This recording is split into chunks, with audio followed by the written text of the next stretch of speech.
Sabi sa Biblia, magtiwala tayo sa Diyos. Kapag nagtiwala tayo sa Diyos, magtatagumpay po tayo sa mundong ito.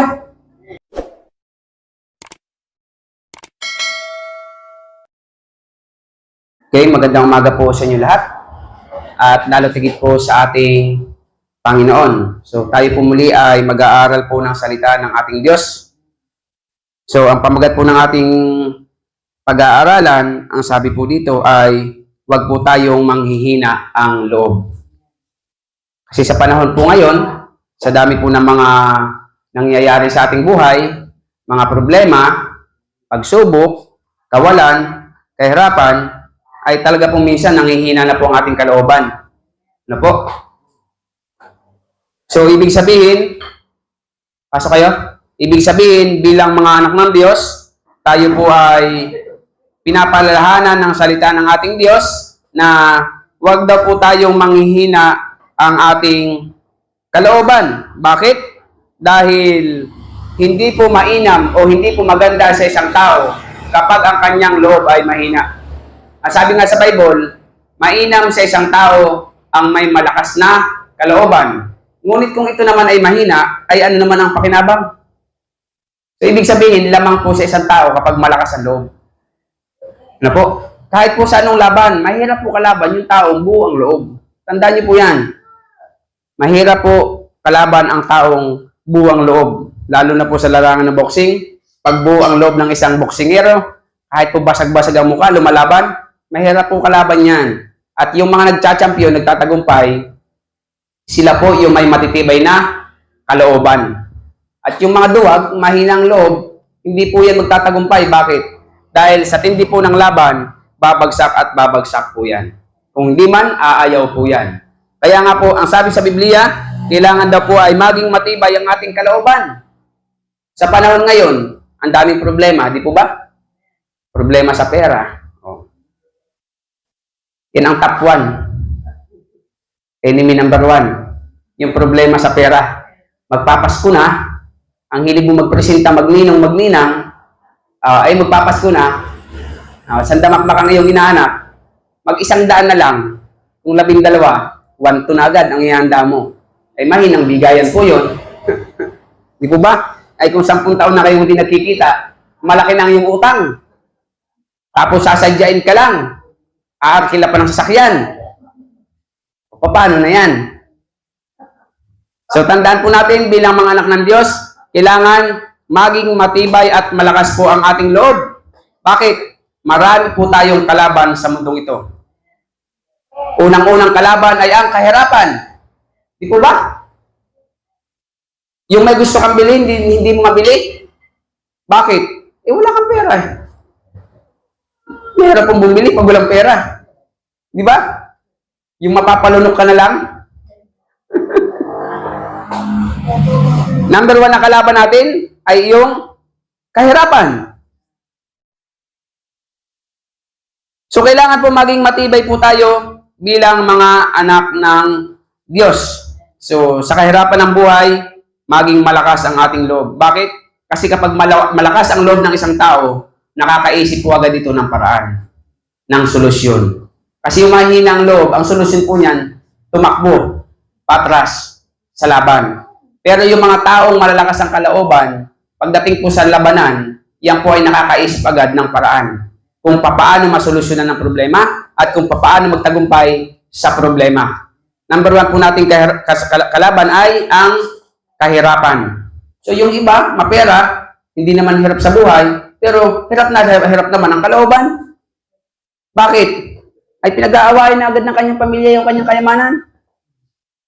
Yung malakas na malakas pa, ang magulang, nag-aaway-away na. Akin ang bahay, akin ang titulo, akin ang kotse, akin ang lahat ng alahas na naka-stack ni Papa, ni Mama. Ano po? Nag-aaway-away na. Eh hindi nila alam na lahat silang anak ay may karapatan sa mana. Hindi nga hirap sa pera, hirap naman sa kalooban. Bakit? Eh hindi nagkakasundo eh. Di ba? May pera ka nga, hindi mo naman magawa ang gusto mo. Oh, laging away-away. So, ibig sabihin, ang sabi sa Biblia, kailangan daw po ay maging malakas ang ating kalooban. Dahil upang sa gayon, tayo po ay magtagumpay sa ating buhay sa mundong ito.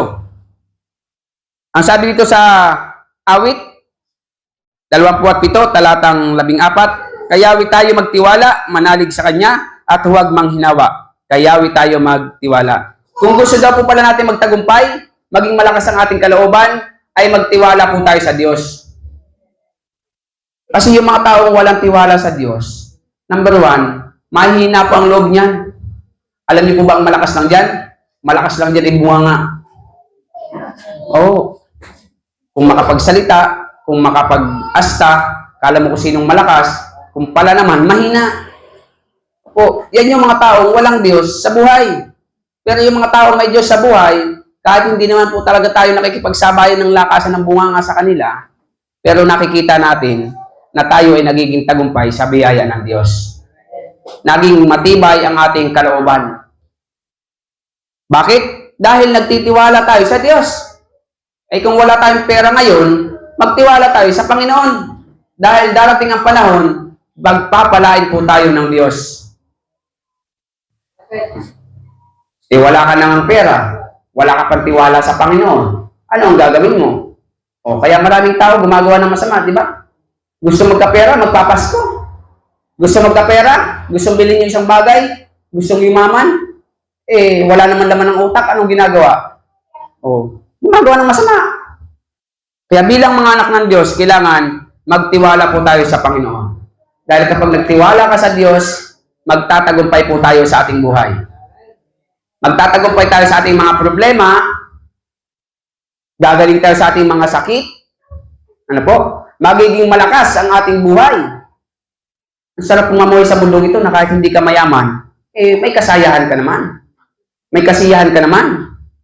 Na kahit alam mong hindi ka talaga mayaman, eh masaya ang ating pamumuhay. Kasi marami pong mayayaman, maniwala kayo po sa akin, na hindi po masaya ang pamumuhay. Pero marami ako nakikita. Minsan nga nakikita ko talaga pag ako pumapasyal, lalo sa mga probinsya talaga, mga kubo-kubo, liblib na lugar, bundukan, kubo-kubo lang sila. Pero pag pinagmamasdan mo, masaya ang pamilya. Di ba? Bakit? Dahil ang kasiyahan po ng isang tao ay hindi talaga sa kayamanan. Pangalawa lamang yan.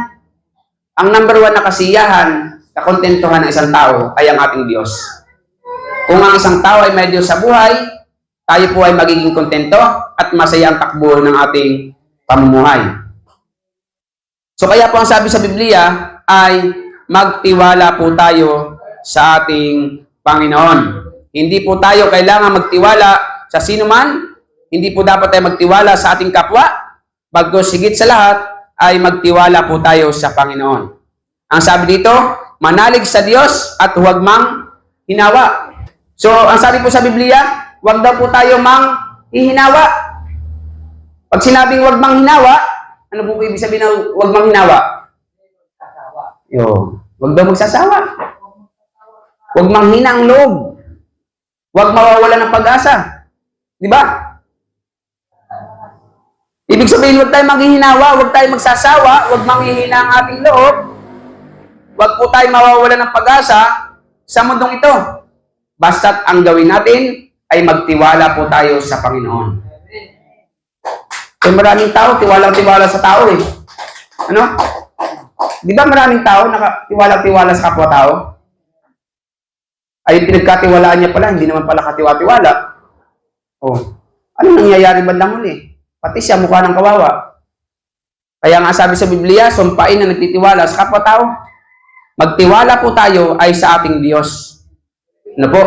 Huwag po tayo magtiwala kung kani-kanino. Dahil pag nagtiwala tayo sa kapwa-tao natin, mabibigo po tayo at masasadlak lamang po tayo minsan sa kahihiyan. Kaya kung gusto nating magtiwala, sa Diyos talaga.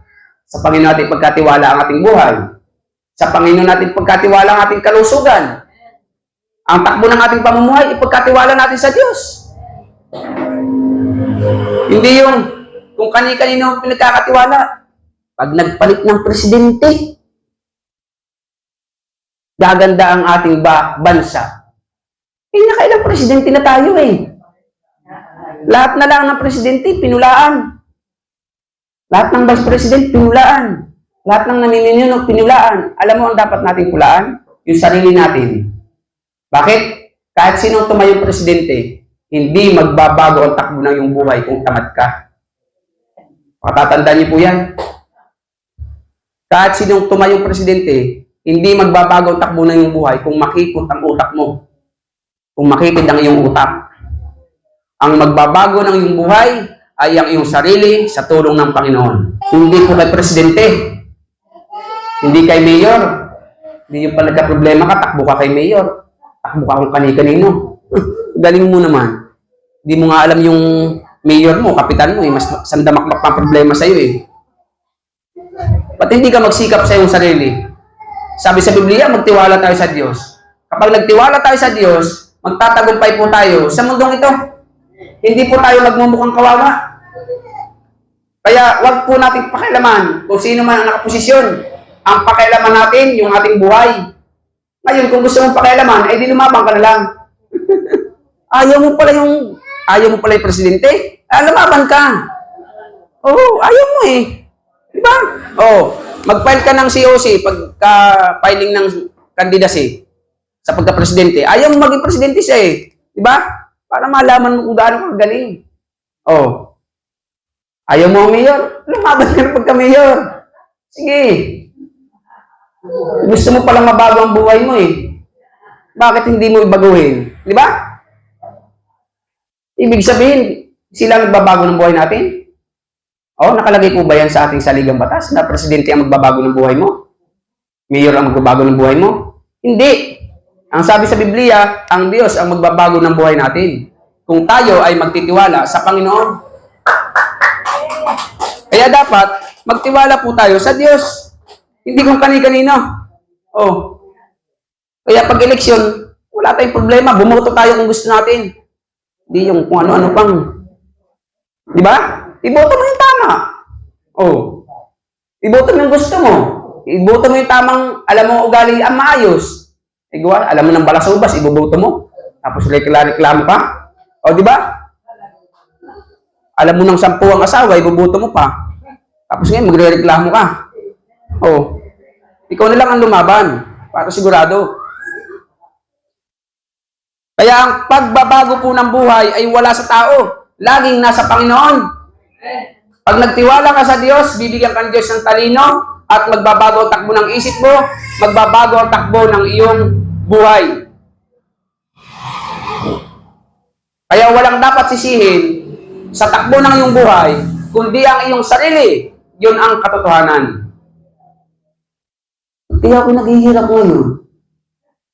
Luwasat yung kapitan ay. Ba't kaya ako naghihirap ngayon? Talo-ta naman yung mayor ko eh. Diba? Ba't kaya ako naghihirap ngayon? Ang presidente naman namin bangagay. Eh, paano mo nasabi nakakasama mo? Nakikita mo araw-araw ang buhay niya? O, baka ikaw ang bangag. Tamang hinala eh. O, di ba? Ang taong matalino, to see is to believe. Hindi ako maniniwalang magaling ka pag wala akong nakikita sa'yo. Pakitaan mo ko ng kakaiba para maniwala ako sa'yo. Hindi yung puro kang ngal-ngal dyan ng ngal-ngal. Di ba? So bilang mga anak ng Diyos, ito po ang sasabihin ko sa inyo, huwag po tayong titingin sa kung kanino man. Tumingin ka sa Diyos. Di ba? Kaya sabi sa Biblia, looking unto Jesus. Looking unto Jesus. I-focus mo ang iyong paningin sa Diyos. At kapag sa Panginoon ka nakatingin, sisiguradin ko siya kapatid, magtatagumpay ka po sa mundong ito. Bakit? Hindi mo kasi maaalintana ang mga kahirapan at mga problema sa mundong ito. Kaya napakahalaga sa isang tao na siya po ay nagtitiwala sa ating Panginoon. So kung gusto po natin magtagumpay sa mundong ito, lahat po tayo ay may mga pangarap sa buhay. Sino po sa inyo hindi nangangarap? O sino po sa inyo hindi marunong mangarap? Papa-admit ko po kayo sa Mandaluyong. Sino po sa inyo hindi marunong mangarap? Ha? Lahat nangangarap. Ibig sabihin, lahat ng nandito ay talagang nasa tamang pag-iisip. Mga anak ng Diyos. Kasi yung hindi nangangarap, walang silbi po yun. Ipalamunin. palamunin, intindihin, pabigat sa buhay. Tandaan niyo po, pero kapag ikaw ay isang tao, nasa normal, hindi mo maiiwasan na minsan ay mangarap. Pero sa Diyos mo daw hanapin ang iyong kaligayahan at ang pangarap mo ay iyong makakamtan. So kaya kapag tayo may kailangan, may pangarap sa ating buhay, lagi po nating ibigay sa ating Panginoon. So maging ako man ay maraming pangarap, kasi ang anak ko 7, nangangarap ako sa bawat isa, di 7 na. Oh. Plus kami mag-asawa, 2, di 9. Ang dami. Ang dami kong pangarap. Di ba? So, lahat po yan ay ibibigay sa atin ng Panginoon. Bakit? Dahil alam ng Diyos na ang dapat niyang pagpalain ay ang kanyang mga anak. So,